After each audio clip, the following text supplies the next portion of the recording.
Good afternoon. I'm Frits Bussemaker, co-founder of the BPM Forum and New Work, and I'm very honored today to talk to Larry Prusak. Larry, good afternoon. Good afternoon, Frits. Maybe a quick introduction, Larry. What's your background? Well, I started life as a college professor in the history of ideas, but when I was about 30 years old, I got tired of academics and wanted to live in the world.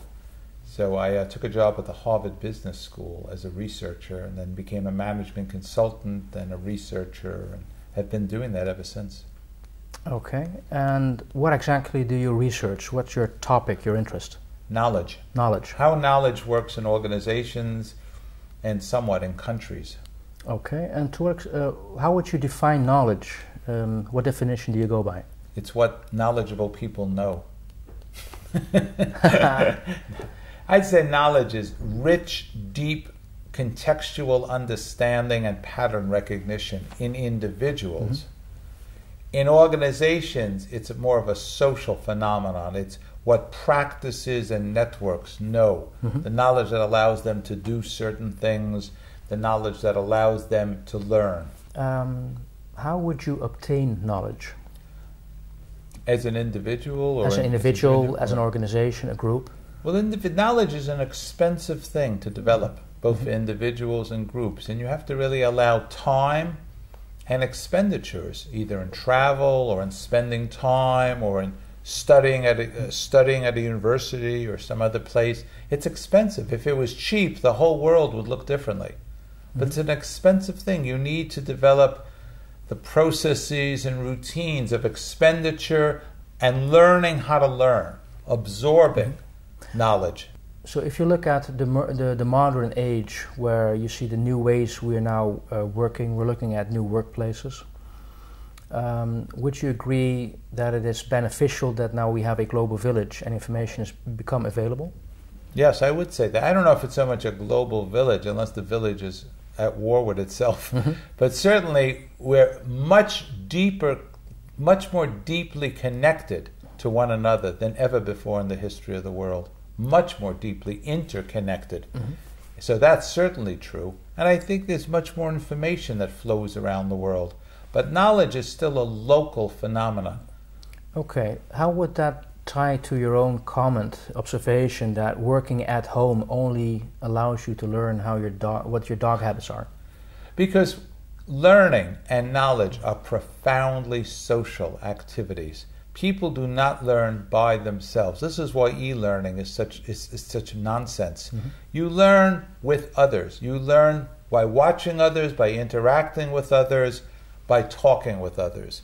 And if you're home, you learn about your dog.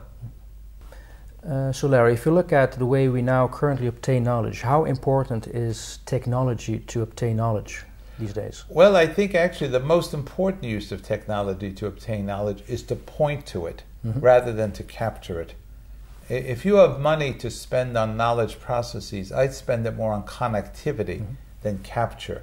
And I think technology is a wonderful tool to allow people to find one another.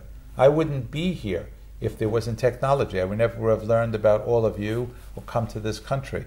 But when I'm here, the way I share my knowledge is still speaking with people. So the fool with a tool is still a fool. Yes. Someone once said, I can't remember who this is, or I quote them, that any organization can be summed up by tools, fools, and rules. Mm-hmm. Oh. What would you call, Larry, what would you call the dominant technology today which enables people to obtain knowledge? Well, obviously, the most common one is Google, of course. And I think my understanding, and I've spoken to people at Google about this, is that generally people use a lot of the things they find on Google, including Wikipedia, not as an end point, but as a beginning. Mm-hmm. That when the people at Wikipedia have told me that very often, and I hope this is true, I think it is, people start by reading what the selection is on the Wikipedia or even things on Google, and then move on to deeper, richer study when they want to learn something. So I think it's a very, very useful pointing device and a great introduction, but it's not the end of the story. If you're mentioning Google, are you is that Google specific, or can you also broaden that to the internet in general? Oh, the internet in general, yes. I'm just using that as the whole internet in general. So Larry, if knowledge is so important for companies, for countries, for people, what kind of effect does that have on the companies? Well, those that don't adapt to understanding knowledge as a force of production that's more important than land, labor, and capital will slowly die, and they'll never know what killed them. So if today knowledge is important, gaining knowledge is important, what's the difference between today and, let's say, 100 years ago? Well, the knowledge has always been very important. In the history of you can write a very good history of the world based on knowledge development and knowledge transfer. So there's never been a time when it hasn't been important. It's interesting, we're doing this interview in Holland, where a small country, it's not a large amount of people, became one of the wealthiest countries in the world based on knowledge and know-how. So I think, it's a very clear demonstration of your own country's history shows this out. What's changed is the deep, rich interconnection in the world based on technology and the globalization of the economy that has 3 or 4 causes. Okay, so what's your advice for organizations? What's the single biggest thing they have to look out for? Rethink how work is done, where knowledge is the source of wealth rather than land, labor, and capital. So Larry, if companies are looking for global knowledge, what are the consequences?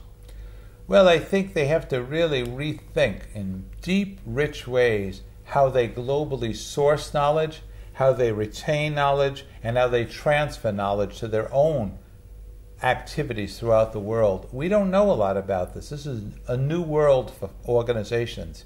So we're all trying, here, Europe, Asia, the United States, trying to come up with routines, processes, and methods to do this effectively. And there's a lot of experimentation going on because it's a new world. And do you have any idea why they could not become a new Toyota? Because I think complex knowledge is intricately tied up with the culture of an organization and the culture of the country that it's in. Actually, that leads me to the final question I have for you. And that is, you came all the way from the States to the Netherlands to present at the New Work community. Twofold, why would you want to do that? We could have used the internet, and what do you see as the relevance of having a New Work community? That's a good question. Let me answer the second one first, because I think that's more fun. It's wonderful when people with cognitive diversity get together, and that means they have different experiences, educations, and backgrounds, come together to discuss a common subject. I had a wonderful day today. I really enjoyed it. I was a little jet lagged, a little tired. It's Friday, but I got energized by people from different backgrounds, toolkits, understanding, education. Not so much gender or nationality, but those other things. I think it's a wonderful thing to do, and it'll become more and more common. In a way, I keep using these historical references, it's how this country grew wealthy. It's not that dissimilar. We had people from different parts of Europe came here because this was a tolerant country, and it helped make the country wealthy.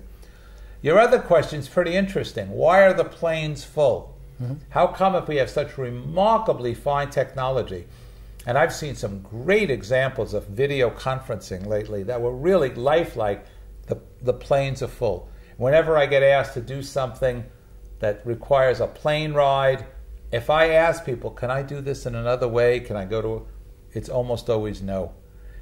There's something about subtext, about signals, about knowledge is a very human activity, and people want to smell you, they want to trust you, and we're wired to do that by live interaction.